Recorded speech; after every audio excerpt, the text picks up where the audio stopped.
ગીર સોમનાથના મંડોર ગામે ગેરકાયદેસર સિંહ દર્શનથી લોકોમાં રોષ ફેલાયો છે। ગેરકાયદે સિંહ દર્શન માટે પ્રવાસીઓ મંડોર ગામ પહોંચ્યા હતા।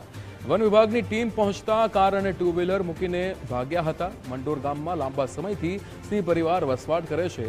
કારમાંથી મોરબી શહેર ભાજપ પ્રમુખનું બોર્ડ મળી આવ્યું છે।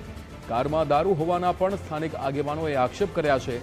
સમગ્ર મામલે વન વિભાગની ટીમે વધુ તપાસ હાથ ધરી છે। સિંહ દર્શન કરાવે, લોકેશન કરાવે, બીજા જ માણસો બધા કરાવે। બહારના કોઈ હોટલોમાં સાસણથી આવતા હોય, કોઈ પાટણ વેરાવળથી આવે, અને બદનામ અમારું ગામ થાય છે। કારણ કે વારંવાર ફરજ ખાતાવાળા આવે, અમારા ગામના લોકો રાતે પાણી વારવા જતા હોય, પોતાની વાડીએ જતા હોય, કોઈ કામથી ક્યાંય જતા હોય, ક્યાંય બહાર ગયા હોય ને રાતે કદાચ મોડા આવતા હોય, તો ફરજ ખાતાવાળા પણ એની અટકાયત કરે, પૂછપરછ કરે। હેરાન અમે થાય, પરેશાન અમે થાય, અમારા ગામના લોકો થાય। ઘણા બધી તો છોકરાઓને પણ પૂછપરછ માટે લઈ જાય, પણ ખરેખર આ કરવાવાળા બીજા જ છે।